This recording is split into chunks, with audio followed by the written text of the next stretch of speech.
And actually, in Matthew chapter 1, if you're familiar with that chapter, it's a big, long genealogy, right? And so it includes something, if you go carefully, we talked about genealogies last night. If you actually settle down and go, okay, what is this? Who are these people?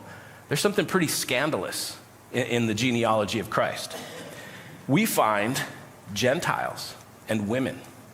Now, this was a huge deal in that culture, highly unusual, especially when you're trying to talk about this amazing, great, promised Jewish figure.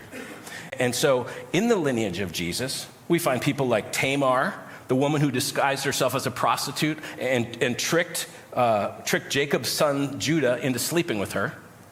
You find Rahab, who was a Canaanite prostitute. You find Bathsheba. This was the woman that King David committed adultery with and then murdered her husband. All of these people are listed in this surprising genealogy of the perfect, righteous Christ. And this tells us two things. First, it reminds us that God's redemptive plan has always been for all people, for all nations, right? Not just Israel. God promised that through Abraham, all the families of the earth would be blessed. And the inclusion of Gentiles like Ruth and Rahab shows that the Gentiles were actually being woven into the story before Jesus even arrived.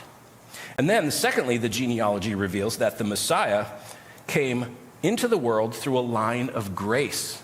This is amazing, right? He didn't come into the world through legalism. He didn't come from a sanitized, clean lineage of perfect people. No, his family tree includes scandal and shame and sin. And they didn't try to hide it. That's amazing. And yet, out of that, our Messiah was born, right? God's redemptive plan was never about human perfection. It's about his mercy and his grace breaking through our brokenness.